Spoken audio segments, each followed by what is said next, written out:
una computadora.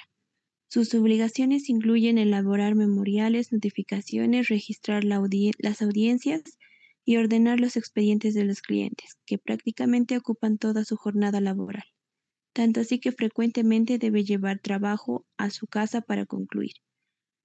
No le permite realizar ejercicios ni los fines de semana porque está completamente agotada y solo desea dormir. Consultó por dolor de espalda en regiones altas escapulares más intensas cuando se trata de estirar o extender la columna. Se automedica con relajantes musculares y a veces se hace inyectar diclofenaco, con los cuales mejora. No tiene ningún síntoma cardiovascular. La doctora insiste a interrogar sobre posible disnea, palpitaciones, edema y cianosis con respuestas negativas. Al examen de ingreso, presión arterial 90/60, frecuencia cardíaca 84, frecuencia respiratoria 16, temperatura oral 37.1, saturación de oxígeno 91% y sin aporte, peso 67 kilogramos, talla 1,62, conjuntivas normocoloreadas, fosas nasales, labios normocoloreados, cuello, signo de ingurgitación yugular, tiroides normal, tórax, glándulas mamarias, sin Sin particularidades. corazón, ritmo cardíaco, ruidos cardíacos rítmicos, frecuencia cardíaca 84 por minuto, no se auscultan soplos ni ruidos sobreagregados, pulmones bien ventilados, sin alteraciones, abdomen globoso con estrías blancas, cicatriz quirúrgica en el ombligo por anterior colicestectomía, no doloroso, Los hidroaéreos. ya, extremidades Ruidos superiores y hidroaéreos normales. ruidos hidroaéreos normales, extremidades superiores e inferiores sin edemas. Vamos, entonces, ustedes hagan la Ya, actividad 1 que dice, conceptualiza los ruidos cardíacos normales, patológicos y sobreagregados. ya. Ruidos cardíacos normales. Hay un primero, segundo ruido, tercer ruido, cuarto ruido, 4. Primer ruido. Es causado por la sístole ventricular. Aparece a 0,055 segundos después del comienzo de la onda Q del electrocardiograma. En el foco mitral aparece más intenso que en el tricuspidio y que el segundo ruido en ambos sitios. Además, es más grave que este. La duración total del primer ruido oscila entre 0,08 a 0,16 segundos y es producido por 4 componentes. Vibración por aceleración de la sangre en fase inicial de la contracción ventricular, que hace retroceder la sangre hacia las válvulas auriculoventriculares. Cierra la válvula mitral, donde sus valvas se ponen tensas, generando el componente más intenso e importante. El cierre tricuspidio se produce más tardíamente. Luego se produce la elevación de la presión intraventricular, la sangre se mueve hacia la válvula aórtica. Apertura válvula aórtica por donde fluye con turbulencia la sangre a gran velocidad a la aorta. El segundo ruido marca el final de la sístole mecánica si el intervalo QT del electrocardiograma no presenta alteraciones. Coincide con la rama descendente de la onda T y es producido por el cierre de las válvulas aórticas y pulmonares. La presión ventricular disminuye, hay retroceso de la sangre de las arterias a ventrículos y este detenido por las válvulas sigmoideas que se cierran y se ponen intensas generando oscilaciones acústicas del ruido 2. El segundo ruido es menos intenso, más agudo, más breve que el primer ruido. Fisiológicamente, en la inspiración hay un desdoblamiento del segundo ruido. Son dos componentes, se separan. Aumenta el retorno venoso al corazón derecho por la ley de Starling, aumenta el gasto del ventrículo derecho y aumenta su duración del sístole ventricular derecho con el retardo del cierre pulmonar. El tercer ruido normalmente aparece en niños, es siempre patológico en los adultos, coincide con el llenado ventricular rápido cuando se abren las válvulas auriculoventriculares. Es menos intenso, grave, breve, ocupa la diástole como un eco de segundo ruido. El tercer ruido izquierdo se ausculta de preferencia en el área mitral y, si es derecho, en el área tricuspidia, presentándose en las insuficiencias valvulares y miocardiopatías. El cuarto ruido obedece a la puesta en tensión tanto del aparato valvular auriculoventricular como del miocardio ventricular, ocasionada por la aceleración del llenado final diastólico a cargo de la sístole auricular. No suele oírse en personas sanas en reposo, aunque en individuos de grados con simpaticotonía aparece simulando un desdoblamiento presistólico del primer ruido. Se trata de vibraciones de baja frecuencia, de 30 ciclos sobre segundo, con una duración semejante a la del tercer ruido, de 0,0 a 0,08 segundos. Y los ruidos sobreagregados. Chasquido. Los chasquidos son ruidos breves, secos, que se asemejan a la madera cuando se raja por sequedad. Chasquido de apertura de la válvula mitral. Se oye en los espacios intercostales 3 y 4, fosas supraesternales, rara vez en arcas aórticas o pulmonar. Si muestra antes del comienzo del retumbo, se debe al desplazamiento de las válvulas endurecidas de la mitral al abrirse el principio de la diástole. Vibran anormalmente conforme pasa la sangre de la aurícula al ventrículo en la protodiástole, signo valioso de la estenosis mitral. Chasquido protodiastólico. Ocurre después del primer ruido y se origina en la válvula aórtica o válvula pulmonar. Generalmente procede a un soplo sistólico y se presenta en estenosis de estas válvulas, sobre todo si se asocia a la dilatación de arterias correspondientes. El clic aórtico es una vibración chasqueante breve y de alta frecuencia que recuerda a un timbre metálico. Aparece entre los 0,05 y 0,09 segundos del comienzo del primer tren de ondas audibles. Lo producen las vibraciones de la pared aórtica, las valvas y el anillo sigmoideo, con cierto grado de fibrosis por una eyección hemática muy potente. El clic pulmonar se ausculta solo en el foco pulmonar y aumenta de intensidad a la vez que se retrasa durante la inspiración. Se lo observa en la estenosis pulmonar valvular leve o moderada, en la hipertensión pulmonar primitiva o secundaria, en la comunicación interauricular y en la dilatación idiopática de la arteria pulmonar. El clic mesosistólico es un ruido breve, agudo y poco intenso que puede ser provocado por estructuras extracardíacas o adherencias pleuropericárdicas. Son ruidos anormales que se presentan donde hay fenómenos de turbulencia sanguínea. Los ruidos patológicos, aquí vamos a hablar de los soplos. En caso de flujo que transcurre a gran velocidad o es muy voluminoso, como ocurre en los estados circulatorios. Los hipercinéticos en embarazo.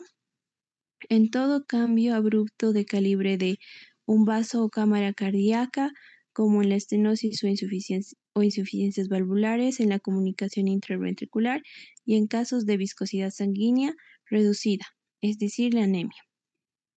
Soplo inocente en los niños. Es de corta duración, es protosistólico, con un timbre característico que le denominaron de graznido, tiene un carácter vibratorio y se ausculta preferentemente en el borde esternal izquierdo bajo.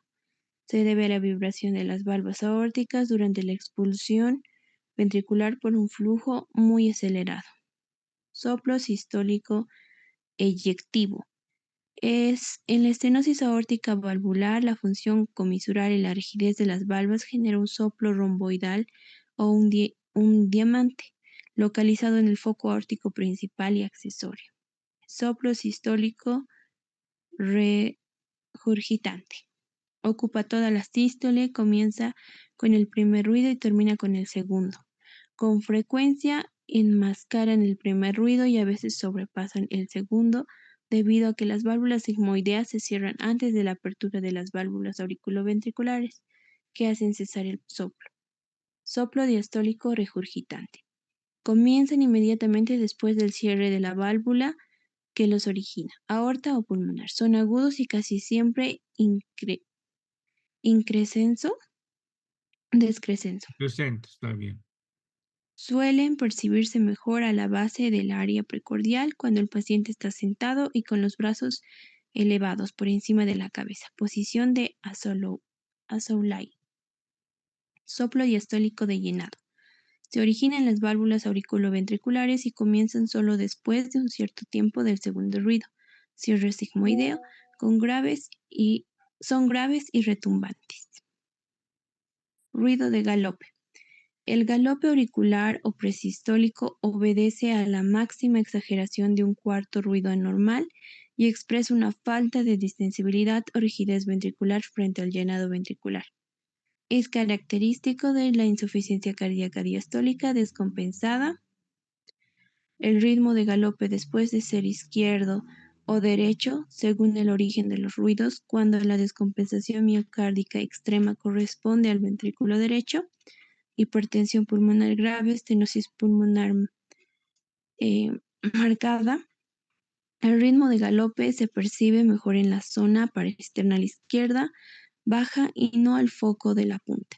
Se lo denomina ruido de galope derecho y predomina el tipo auricular o presistólico por franca exageración del cuarto ruido cardíaco.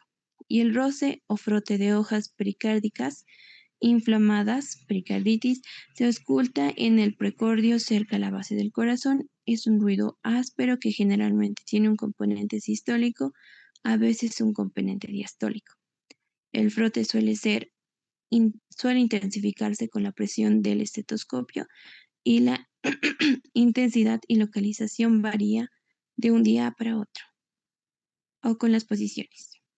Perfecto. Entonces, ahí tenemos la clasificación de los ruidos cardíacos. Deberíamos empezar indicando que los ruidos cardíacos son de tres tipos: ruidos cardíacos normales, con hablamos del R1, el R2 y hasta el R3. Ruidos cardíacos patológicos, todos los soplos. Y ruidos adventicios, sobreagregados, todos los clics sistólicos, clics diastólicos, chasquidos de apertura.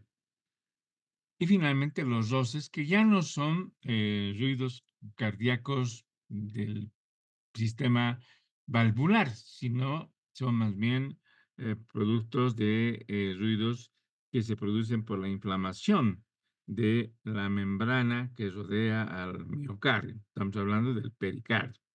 O sea, vamos a encontrar roces pericárdicos en caso de derrame pericárdico. Eh, Está bien, pero es importante mencionar cuál es el origen. El origen tiene que ser bien claro. Todo lo que está escrito está muy bien ahí, pero el origen, por ejemplo, del R1, que llamamos, tal vez tendrían que empezar que el ritmo cardíaco está conformado por R1, pequeño silencio, R2, gran silencio, R1. O si quieren, R1, sístole, R2, diástole, R1. Ese es el ciclo cardíaco. Ahora, ese ciclo cardíaco va a tener dos componentes, un R1 en R2 y también se repite con un R1. El R1 nada más obedece, tiene cuatro, en realidad en su origen, en su génesis, existen cuatro mecanismos de producción. El primero va a ser contracción brusca del ventrículo izquierdo, no audible, no lo escuchamos. El segundo va a ser el cierre de la mitral. El tercero, cierre de la tricúspide, perdón. Y el cuarto va a ser el paso de la sangre a los grandes vasos, que tampoco es audible. Entonces, si mañana les preguntamos a ustedes cuál es el origen del R1, tienen que decir cierre de las válvulas auriculoventriculares, mitral, tricúspide. En cambio, el R2 se produce por el cierre de las válvulas sigmoideas. Primero se cierra la aórtica y después milésimas de segundo, 2 a 3 milésimas de segundo, se cierra la pulmonar.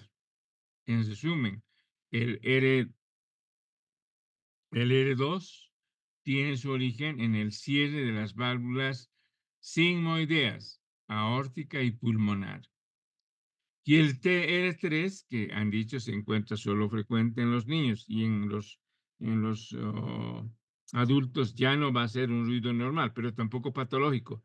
Un ruido normal, simplemente que hay un vaciamiento rápido del ventrículo izquierdo. Entonces, además tienen que conocer, y debía estar descrito en el trabajo, las características que tiene el R1. ¿Cómo suena el R1? ¿Cómo suena el R2? ¿Por qué? Porque en la práctica, el día viernes, vamos a escuchar.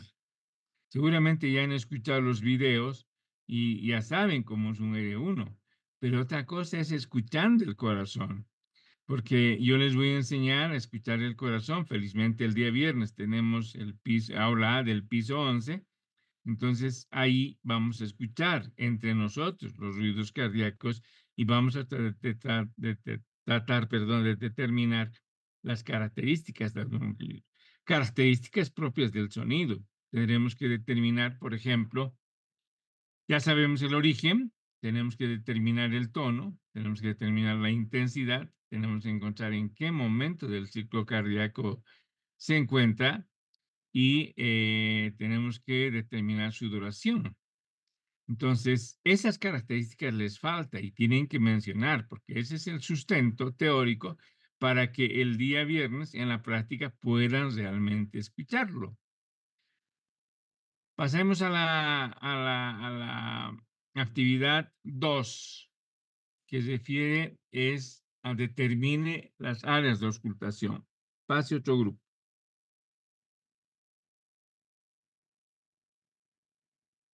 Vamos, María Isabel. ¿O quién va a hablar? Andrea, ¿quién va a hablar?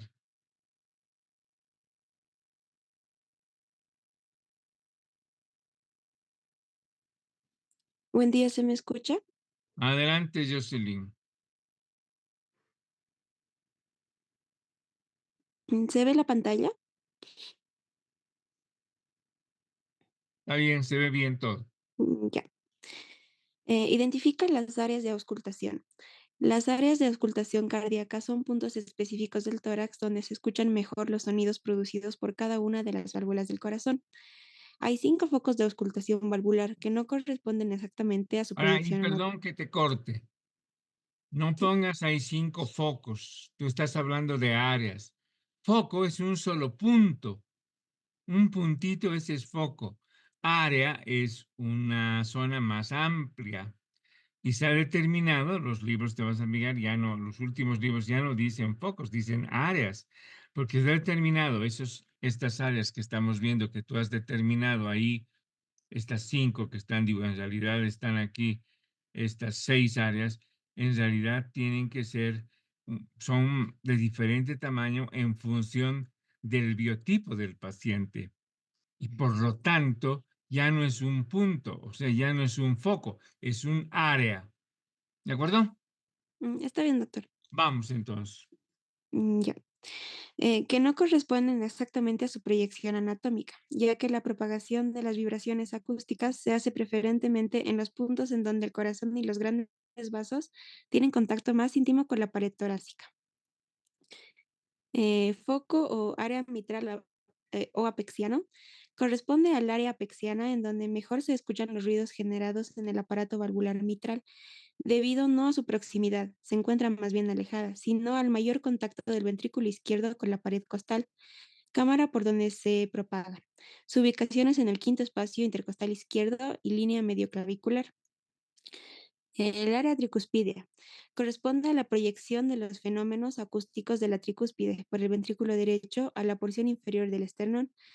Su ubicación es en el apéndice sifoides o en la sexta articulación condroesternal derecha. Área aórtica. Corresponde a la zona donde se proyectan los ruidos valvulares aórticos a la porción suprasigmoidea de la arteria, sobre el segundo espacio intercostal, margen derecha del esternón. Área aórtica accesorio o de ERP. Ubicado en el tercer espacio intercostal, margen izquierdo del esternón, se corresponde con la proyección hacia el ventrículo de los fenómenos acústicos valvares aórticos, en especial los dependientes de la regurgitación valvular. Área pulmonar. Localizado en el segundo espacio intercostal, margen izquierdo del esternón, donde se perciben mejor los ruidos de la válvula pulmonar. Otros focos a considerar son foco mesocárdico, corresponde a los espacios intercostales tercero y cuarto sobre el cuerpo esternal y áreas vecinas, derecha e izquierda. Se recogen mejor los fenómenos auscultatorios dependientes de la alteración del septum interventricular y de ambos tractos de salida ventricular. Y 7, foco de la aorta descendente. Corresponde a la proyección de esta porción sobre la pared posterior del emitórax izquierdo desde la tercera a la 12ª vértebra dorsal, zona electiva de auscultación de la coartación aórtica. Perfecto. Entonces ahí tenemos las áreas de auscultación y las dentro del examen que realizamos, utilizamos con frecuencia solamente las primeras 4 áreas: mitral, tricúspide, aórtica, pulmonar. Cuando usted va a cardiología, van a encontrar todas las otras 3 áreas y van a trabajar, porque cada una de estas tiene un objetivo, tiene una función: encontrar, el con mayor intensidad el latido cardíaco. Tanto el R1 como el R2 varían de posición. El R1 siempre va a ser más intenso en área mitral y también en área aórtica. En cambio, el R2 va a ser más intenso en área tricuspidea y en área pulmonar. Entonces, vamos a determinar las áreas. Esta es pregunta de examen final. Siempre se pregunta, dibuje en su compañero o grafique en su compañero las áreas de auscultación. Entonces tienen que dibujar unos círculos a manera de una moneda de un boliviano, hacer los círculos. ¿Por qué? Porque el día viernes tenemos la clase y ahí vamos a escuchar los ruidos cardíacos. Y obviamente antes de eso vamos a hacer un recuerdo de las características de los ruidos cardíacos y las zonas donde podemos escuchar. Vamos a determinar las áreas de auscultación. Y en función de ello, lo importante es aprender a escucharlos. Y para aprender a escucharlos es necesario que ustedes tengan un buen fonendoscopio, que tengan un equipo bueno, porque cuando estás en la fase de aprendizaje es bueno tener todo el instrumental es de primera calidad. Obviamente no es posible, no nos es posible a todos por el costo, ¿no? Pero, el esfuerzo vale mucho la pena, porque si bien estás gastando ahora, ese va a ser vas a lograr obtener lo que es el aprendizaje significativo. Cuando hablamos de aprendizaje significativo, nos referimos a aquello que te va a servir para toda la vida. ¿Qué quiero decir con esto? Decirles simplemente que una vez que aprendan a escuchar, cuando vayan a cualquier otro hospital, centro hospitalario, una posta, seguramente les van a dar incluso un fonendoscopio hasta con la membrana rota o sin la membrana. Pero si has tenido la suerte de tener un buen aparato y has aprendido a escuchar bien, entonces estoy en clases, Javier, no te puedo hablar. Entonces, en este momento tenemos que acordarnos de un buen aparato, nos va a enseñar a aprender bien y eso nos va a conllevar a, a un aprendizaje para toda la vida. ¿Qué quiero decir? Que cuando vayan a un hospital pobre les van a dar un poniéndose en mala calidad, pero ustedes van a ser capaces de escuchar porque aprendieron, ya aprendieron y por lo tanto van a poder escuchar y diferenciar los ruidos cardíacos normales, los soplos en todas sus características y obviamente todo lo que son los clics sistólicos, diastólicos, chasquidos de apertura y los roces pericárdicos. Entonces, eso como recomendación. Ahora, no es una exigencia, es una sugerencia muy respetuosa, porque no todos podemos lograr tener unos fonendoscopios de primera calidad. O sea, eh, el costo hoy en día es elevado y no olviden que estamos viviendo una situación económica lamentable. Entonces, para todas las familias, ¿no? No para algunos nomás. Entonces, creo que eso nos limita. Quisiéramos todos tener un buen aparato, un Littmann, por ejemplo, un Littmann que tiene tantas características y ventajas, ¿no? Eh, Hay también incluso el 3M Littmann, que tiene un amplificador de sonido, tiene conexión para la computadora para que los ruidos que estés escuchando puedas encontrarlos en la pantalla y ver cada una de sus características. Entonces, creo que dentro de lo que es la, el mercado de los fonendoscopios, uno de los mejores siempre va a ser el Littmann, ¿no? Siempre ha sido el Littmann uno de los mejores, pero bueno, también hay otros, ¿no? Hay otros que son buenos y que nos pueden también facilitar el aprendizaje. Entonces, creo que lo dejamos ahí porque en realidad la práctica es escuchar, porque si vemos el tercer componente que dice realiza la ocultación en torso simulador. No sabemos si el torso simulador que está en el aula de habilidades ya está en funcionamiento. Pasar que lamentablemente, y ustedes tienen que saberlo, han tenido que llamar al técnico porque no funcionaba, a pesar de ser nuevo, han llamado al técnico, el técnico vive en Cochabamba y antes de ayer ha llegado. Ha estado con algunos docentes y han podido realizar el aprendizaje, digamos, del uso, ¿no? Porque estos simuladores de alta fidelidad son frágiles, ¿no? Entonces hay que tener mucho cuidado.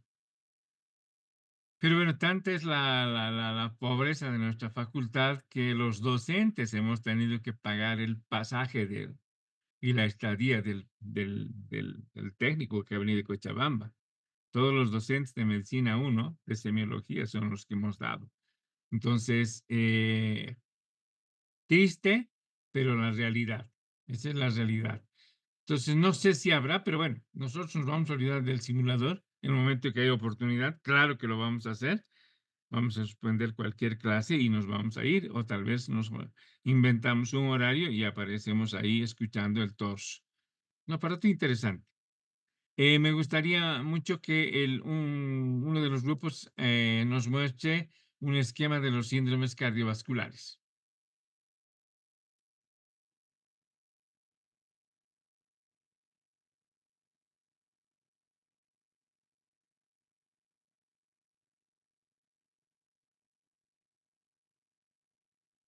A Isabel Bill, que recién está ingresando.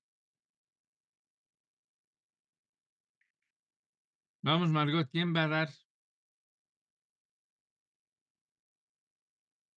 Un Se han momento, salido doctor. muchos. Tienen clases, ¿no? Se han salido muchos. Estábamos 15 hace rato, se salieron. Sí, porque resulta que ahora son 13 estudiantes.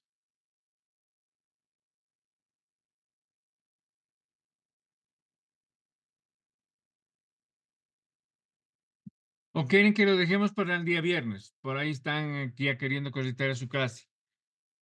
Sí, doctor, ¿sería posible, por favor? Ya, vale. Entonces el viernes nos vemos. Va a ser Gracias, en doctor. el piso 11, ¿ya? A las 10. Está bien, doctor. Siempre en el segundo horario. Ustedes empiezan a las 9. Está bien, doctor. 9, 9 y cuarto, ¿ya? Está bien, doctor. Gracias. Listo.